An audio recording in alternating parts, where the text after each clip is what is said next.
ନମସ୍କାର। ଗପ ଅମୃତରେ ଆପଣମାନଙ୍କୁ ସ୍ୱାଗତ। ଆଜି କହିବି ଗୋଟିଏ ସୁନ୍ଦର ଗଳ୍ପ, ଫୁଲର ଶେଜ। ଆସନ୍ତୁ ଶୁଣିବା। ଅନେକ ଦିନ ତଳର କଥା। ଗୋଟିଏ ରାଜ୍ୟରେ ଜଣେ ରାଜା ନିରଙ୍କୁଶ ଶାସନ ଚଳାଇଥାନ୍ତି। ସେ ପ୍ରଜାମାନଙ୍କର ଦୁଃଖ ଦୁର୍ଦ୍ଦଶା ନ ବୁଝି ବିଳାସ ବ୍ୟସନରେ ସମୟ ବିତାଉଥାନ୍ତି।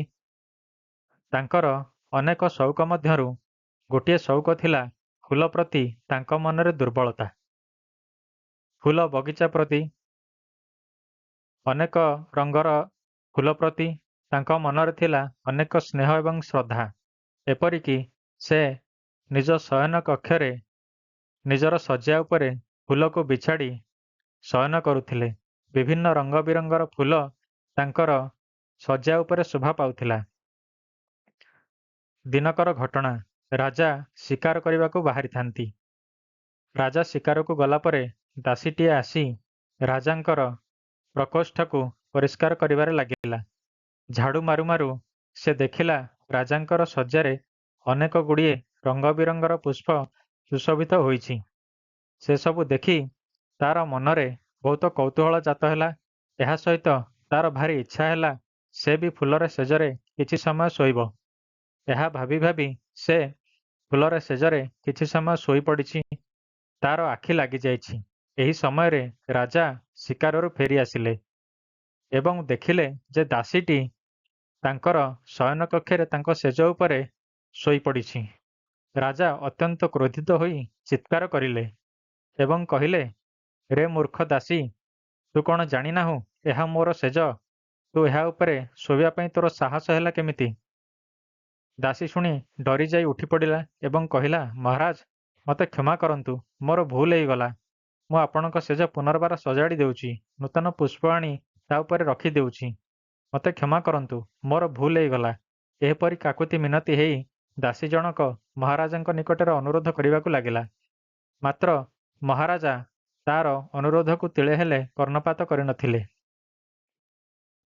ରାଜା ନିଜର ପାରିଷଦ ବର୍ଗଙ୍କୁ ଡକାଇ କହିଲେ, ଏ ଦାସୀକୁ କଠୋରରୁ କଠୋର ଦଣ୍ଡ ଦିଆଯିବା ଉଚିତ। ତାହାର ଧୃଷ୍ଟତା ପାଇଁ ତାକୁ 100 ଚାବୁକ ପ୍ରହାର ଏବଂ ତାକୁ ତା ଚାକିରିରୁ ବରଖାସ୍ତ କରାଯାଉ। ଏହା ଶୁଣି ଦାସୀଟି କାନ୍ଦିବାରେ ଲାଗିଲା।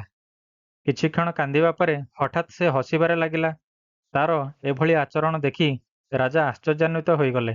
କହିଲେ, ତୁ ହସୁଛୁ କ'ଣ ପାଇଁ? ତତେ ତ ଦଣ୍ଡ ମିଳୁଛି। ଦାସୀ ଜଣକ ନମ୍ର ଭାବରେ କହିଲା, ମହାରାଜା, ଯଦି କିଛି ସମୟ ଫୁଲର ଶେଯରେ ଶୋଇଥିବାରୁ ମୋତେ ଏତେ ଦଣ୍ଡ ମିଳୁଛି, ଚିନ୍ତା କରନ୍ତୁ, ଆପଣ ତ ସବୁବେଳେ ଫୁଲର ଶେଯରେ ଶୋଉଛନ୍ତି। ବିଧାତା ଆପଣଙ୍କ ପାଇଁ କେତେ ଦଣ୍ଡ ରଖିନଥିବ। ଏକଥା ଶୁଣି ରାଜା ଆଚମ୍ବିତ ହୋଇଉଠିଲେ। କିଛିକ୍ଷଣ ନୀରବ ରହିବା ପରେ ରାଜା ଜାଣିପାରିଲେ ସେ ଜଣେ ରାଜା ହୋଇ ମଧ୍ୟ ପ୍ରଜାନୁରଞ୍ଜନ ହୋଇପାରି ନାହାନ୍ତି। ତାଙ୍କର ଭୁଲକୁ ସେ ବୁଝିପାରିଲେ ଏବଂ କହିଲେ, ଠିକ୍ ଅଛି, ତତେ ଏଥିରୁ କ୍ଷମା କରାଯାଉଛି, କିନ୍ତୁ ଏଭଳି ଭୁଲ ଆଗକୁ ନ ହୁଏ।